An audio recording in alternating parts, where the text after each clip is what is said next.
For years, my son and his wife smiled at family dinners while they secretly stole every penny of my pension. They thought I was just a frail old woman who would never notice. They didn't know they weren't just stealing my money. They were funding the very lawyer who would take everything back. Before we go deeper, tell me, where are you joining me from? Comment your city. My name is Eleanor. I'm 72, and for as long as I can remember, I've believed in the simple, sturdy power of family. I was a second-grade teacher for 40 years, and that job teaches you something fundamental. With enough love and patience, anything can grow. I tried to apply that to my own life.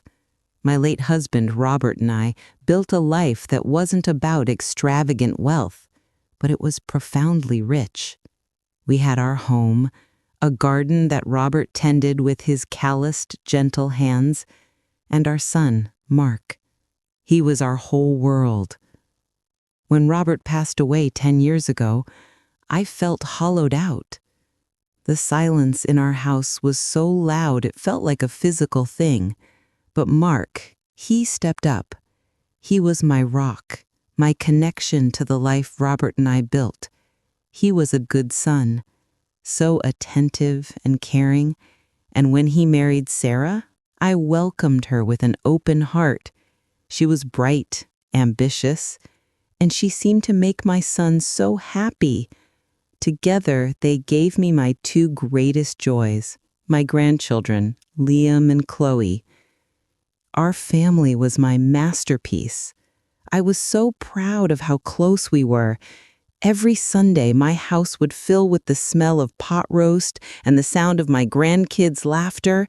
We celebrated everything, every holiday, every birthday, every small win with an enthusiasm that might seem like overkill to other people, but for us, it was just normal. I was the matriarch, the center of our little universe, and I cherished that role. My pension wasn't just a number in a bank account. It was a testament to a lifetime of hard work, both mine and Robert's. He'd been a union carpenter, and his benefits, combined with my teacher's pension, were meant to be my security. They were my guarantee that I would never be a burden on anyone, especially Mark. I was comfortable. I lived simply and didn't need much, which meant there was almost always a little extra I was happy to share. When Mark and Sarah were buying their first house, I didn't think twice about gifting them a big chunk of their down payment. When Liam needed braces, I wrote the check. When Chloe fell in love with ballet, I paid for the expensive classes. I did it all with a happy heart. What's the point of a safety net if you can't stretch it to cover the people you love most? They were my family. Their needs felt like my own. About 5 years ago, Mark sat me down at my kitchen table. He had a spreadsheet on his laptop and this look of earnest concern. "Mom," he started, his voice all gentle, "I was looking at your accounts, and I think we can manage your money better.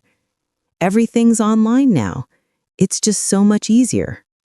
I can set up automatic payments for all your bills, link your pension deposits, and even move some savings into a high-yield account. You won't have to worry about a thing." He made it sound like he was doing me a favor, taking a burden off my shoulders. And that's exactly how I saw it.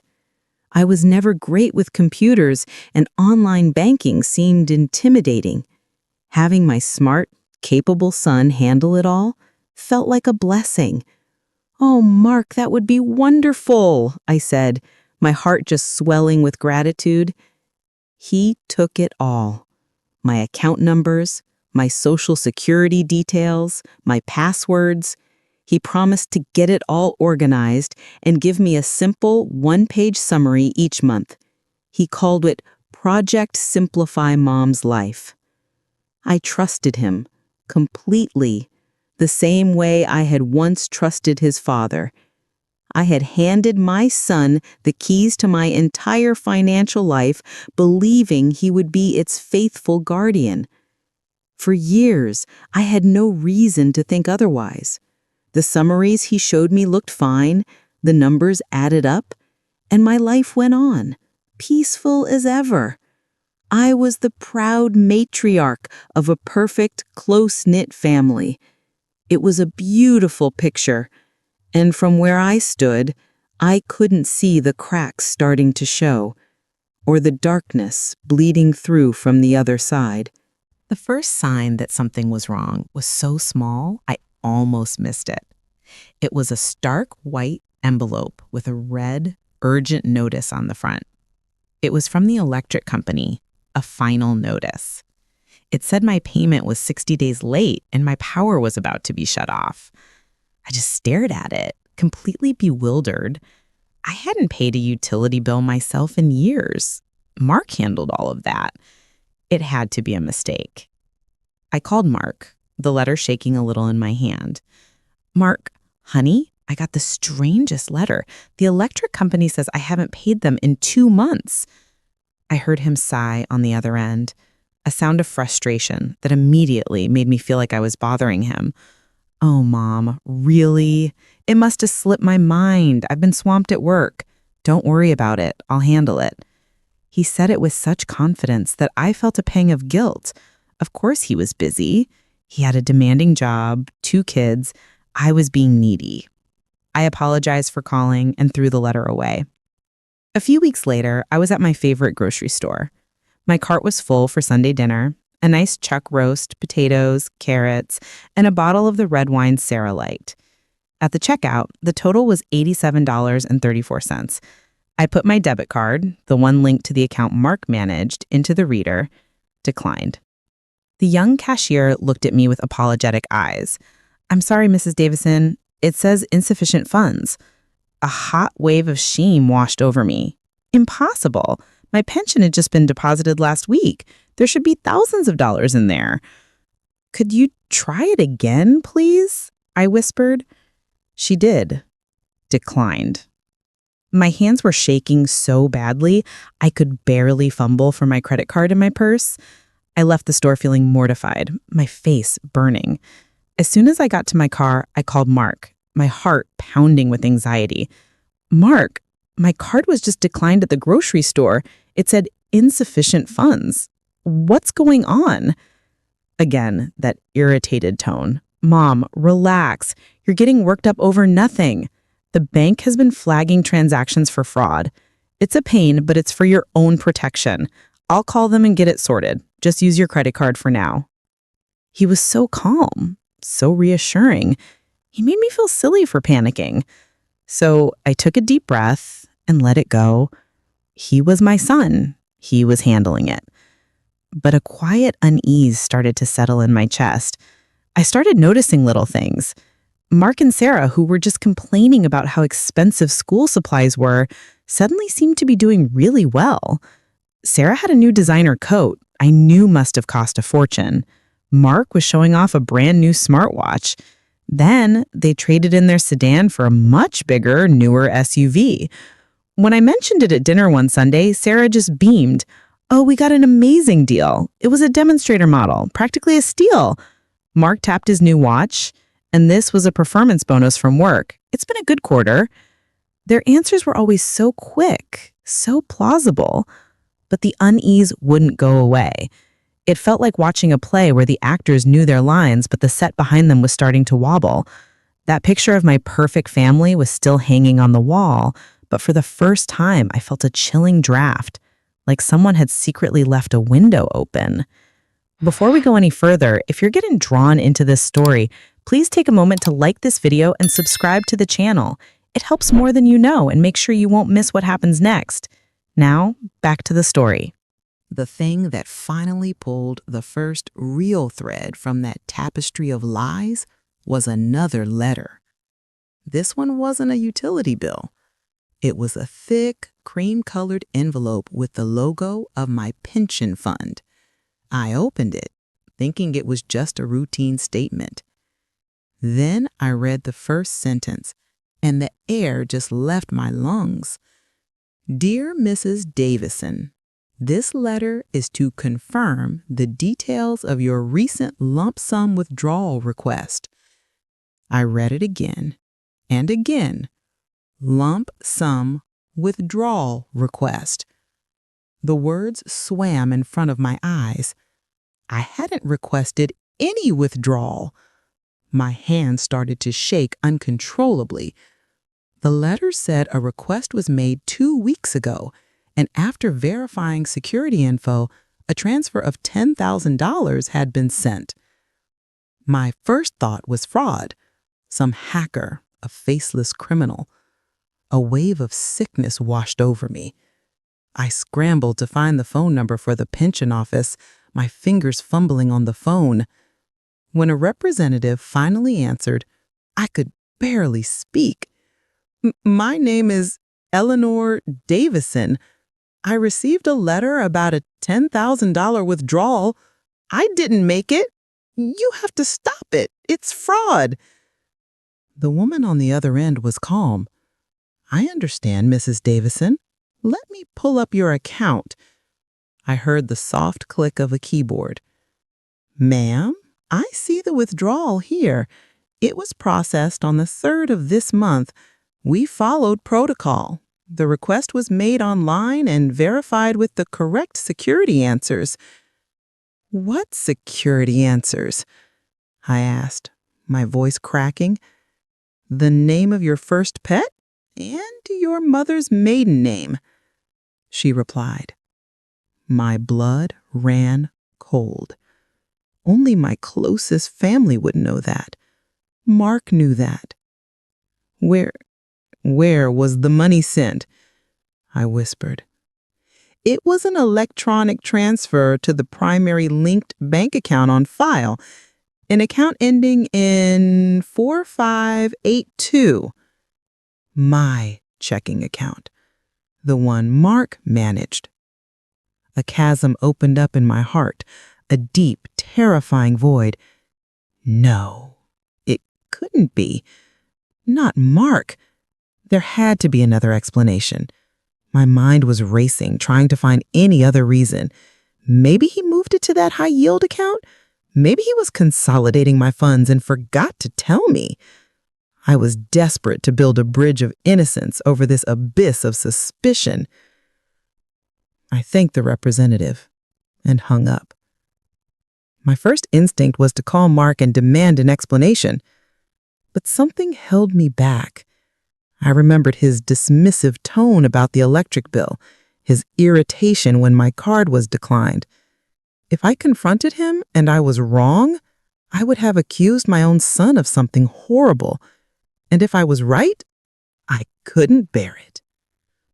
The fear was paralyzing, but underneath it, something else began to stir.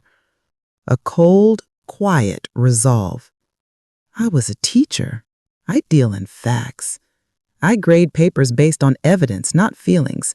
I would not be dismissed or gaslit again. Before I said a word to anyone, I needed proof. I needed to see the truth for myself, no matter how ugly. The first problem was the computer. I sat down at the old desktop in my study and tried to log into my online banking. Password incorrect. I tried again and again. Then I remembered Mark had changed it months ago for enhanced security. He told me not to worry about it. In that moment, I had a sickening realization. He wasn't just helping me. He was locking me out of my own life. The next morning, I did something I hadn't done in years. I walked into my local bank branch. A young woman with a kind smile named Amelia called me over. I felt a tremor of shame, like a kid admitting they'd lost their lunch money. "Hello," I started, my voice shaky. "My name is Eleanor Davison. I'm having trouble accessing my account online. I think my son, who helps me, changed the password." Amelia nodded. "That happens. We can get that reset for you." After she verified my identity, she gave me temporary access. While I'm here, I said, trying to sound casual, could you print out my statements for the last year for my personal records? Of course, she said. The printer whirred to life, spitting out a thick stack of pages. She handed them to me in a manila folder. I clutched it like a life raft. Back home, I cleared my dining room table, the same table where we had our Sunday dinners, and laid the statements out, end to end. I took out a ruler, a red pen, and a highlighter. For the next few hours, the only sound in the house was the rustle of paper. I wasn't a trusting grandmother anymore.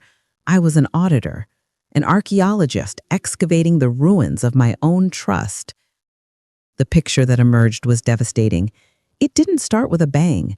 It started 2 years ago with small transfers, $50 or $100 at a time, to a Venmo account belonging to Sarah. The memos just said groceries or kids' stuff. Then came the ATM withdrawals, not from the ATM near my house, but from one right next to the upscale mall where Mark and Sarah lived. $300 here, $500 there. As I moved through the months, the numbers got bigger. I found payments to a high-end car financing company, their new SUV. The monthly payment was over $700. My money. I found transactions from luxury boutiques I didn't recognize. I looked one up, Couture Collective, a store that sold handbags for thousands of dollars. The charge was for $2,450. I found reoccurring payments to a gold-tier wine club membership. Then I found transfers to another account, one I didn't recognize, labeled Loan Repay. The amounts were huge, often over $1,000 at a time. The final piece of the puzzle clicked into place when I saw the name on one slip. It was a credit card company, and the cardholder was Mark. He wasn't just taking my cash, he was using my pension to pay off his own massive debts. When I got to the last statement, the one with the $10,000 pension withdrawal, I got out my calculator. I added it all up. The number staring back at me made me feel dizzy. This wasn't a one-time mistake. This was a systematic campaign of theft. Over the last 2.5 years, my son and his wife had stolen $83,450 from me. I sat back in my chair, the pen dropping from my numb fingers. I felt like I couldn't breathe. It wasn't just the money.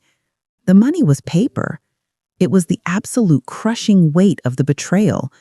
Every Sunday dinner, every hug, every "I love you, Mom" had been a lie. They had looked me in the eye week after week while their hands were in my pocket, draining my lifeblood. The hurt was a physical thing, a shard of ice in my heart. But as the shock wore off, it was replaced with something else, something I hadn't felt in a long time, a cold, hard rage. I spent the next week in a daze. I decided the confrontation had to happen here, in my home, at my table. That Sunday, they arrived right on time. "Something smells amazing, Mom," Mark said, kissing my cheek. It felt like a viper's bite. Sarah put a bottle of wine on the counter. "Brought your favorite," she said, with a bright, empty smile. I served the pot roast. I passed the potatoes. I listened to them talk about their week, about the 2-week trip to Hawaii they were planning. "The resort has an amazing kids club," Sarah said, "so we'll actually get some time to ourselves." I watched my son, the boy I taught to ride a bike, talk about needing a break while actively spending the money I needed to live on. The hypocrisy was surreal. After dinner, I said, "Mark, Sarah, before you go, we need to talk." My voice was quiet, but it cut through their chatter like a razor. They exchanged a nervous glance. I walked back to the table, and instead of dessert, I placed a single bank statement on the wood. I put my finger on one line item.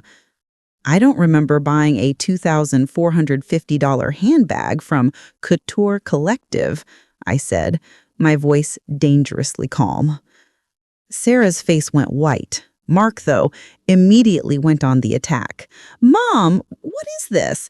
I told you I would handle this. You have to trust me." "Trust you?" I let out a short, bitter laugh. "I did trust you, Mark." I laid another statement on the table. And another. And another. A paper trail of their lies. I pointed to the car payments, the ATM withdrawals, the credit card payments. Finally, I placed the letter from the pension fund on top of the pile. "You stole from me," I said, my voice shaking with rage. "You drained my accounts. You lied to me every single day. I added it all up. I looked him dead in the eye. You took $83,450.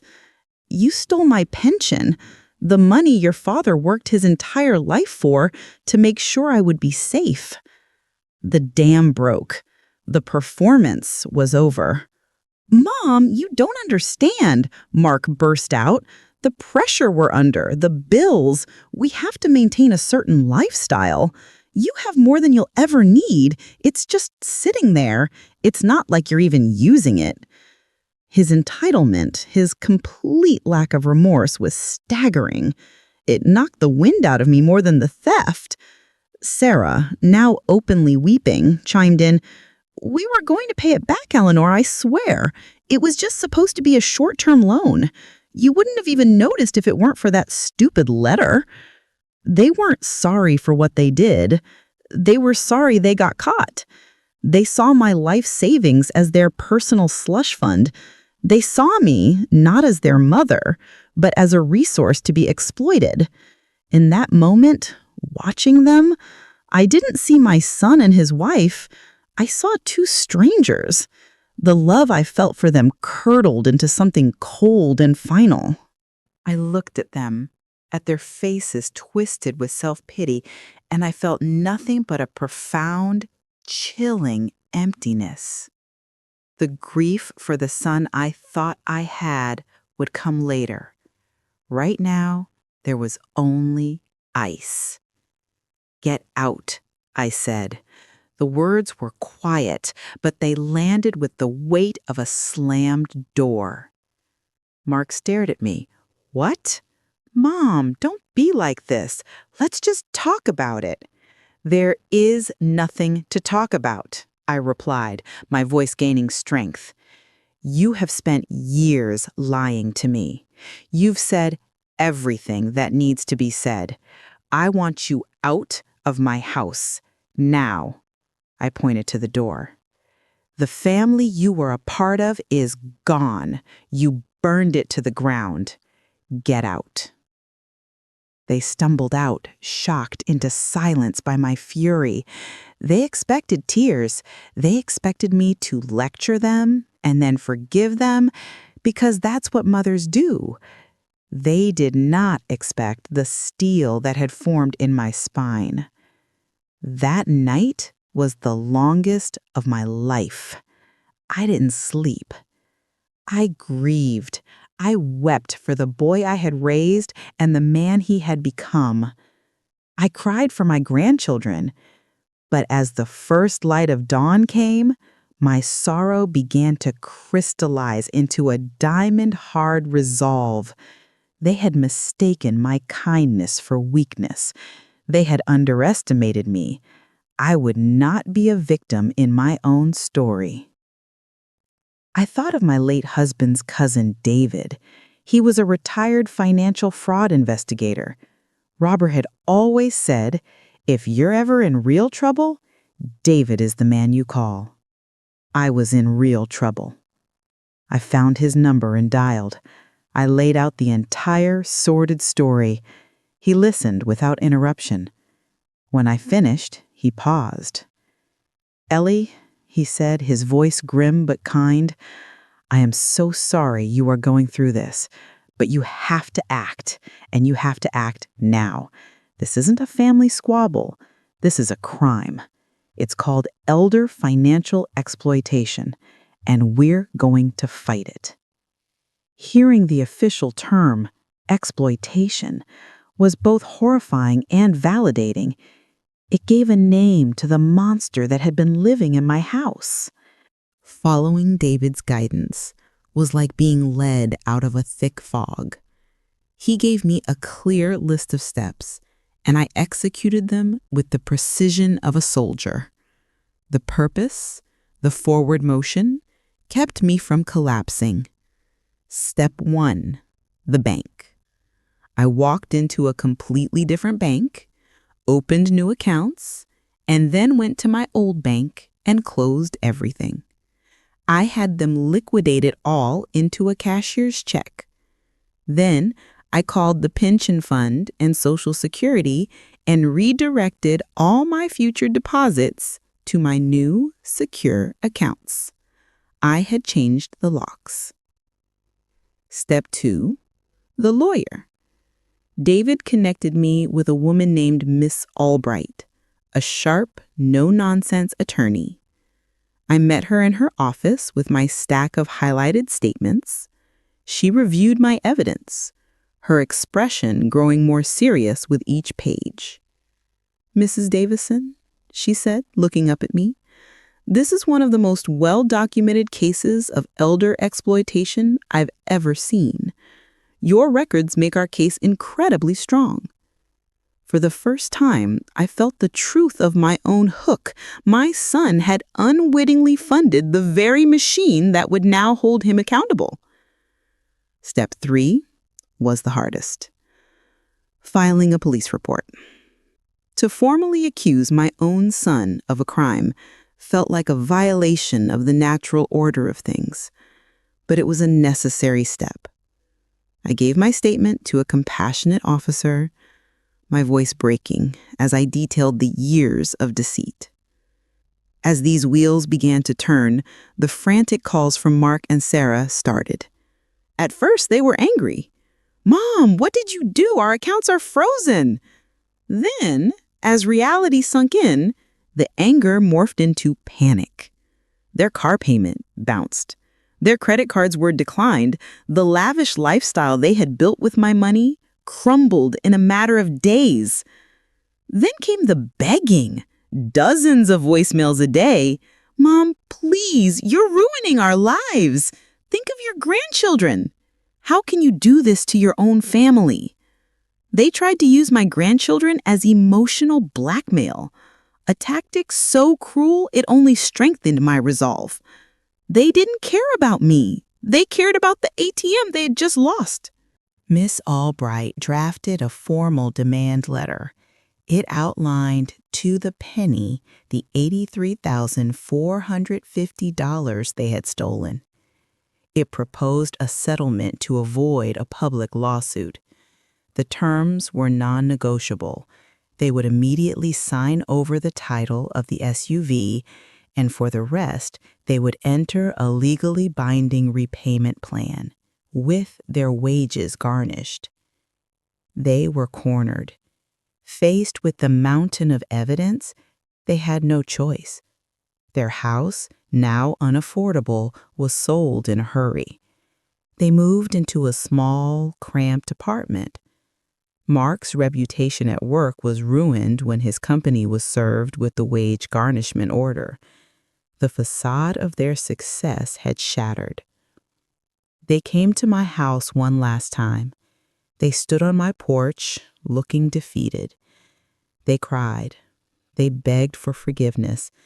They said all the words I once longed to hear, but I saw their tears for what they were. Tears for themselves, for their lost status, for their public humiliation. It was the remorse of the consequence, not the act. I looked at Mark, my son, and said, my voice quiet and final, "Trust isn't like money, Mark. Once it's gone, you can't just pay it back. You made your choices. You lied and you stole and you broke something that can never be fixed.